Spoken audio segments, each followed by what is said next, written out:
I was recently inspired to coin a phrase, management by enshittification.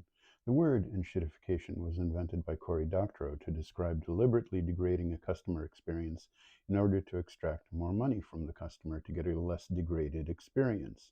But the same thing applies to managing workers. Deliberately creating an unpleasant workplace environment enables managers to play favorites and punish workers. This sounds terrible and stupid, and it is. Only terrible and stupid people would do this. I was inspired to think of this term by a social media post by a phone store manager.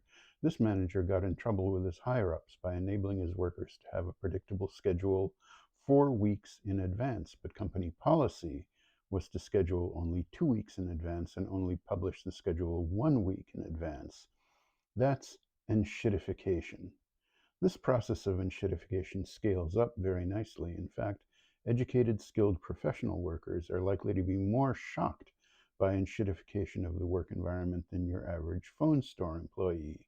This is how awful managers handle people who are smarter and harder working than they themselves are. Where will we find a vivid example of this? If you guessed Boeing, you win a cookie.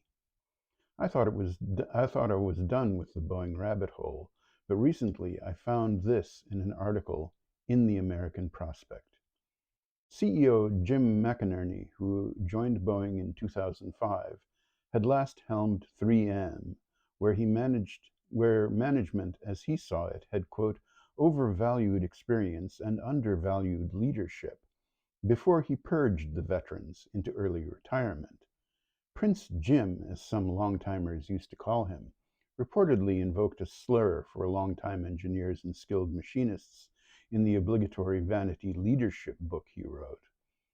Those who cared too much about the integrity of the planes and not enough about the stock price were, quote, phenomenally talented assholes, and he encouraged his deputies to ostracize them into leaving the company.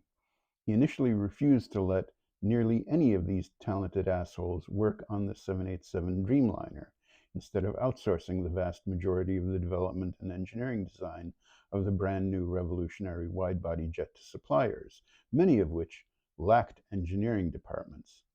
The plan would save money while busting unions, a win-win, he promised investors.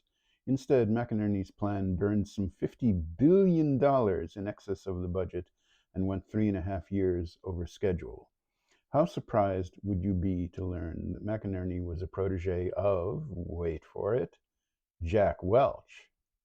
Holy hell, if you ever thought that an FBI investigation and federal prosecution and prison was too harsh for Boeing managers, I hope this soothes your doubt.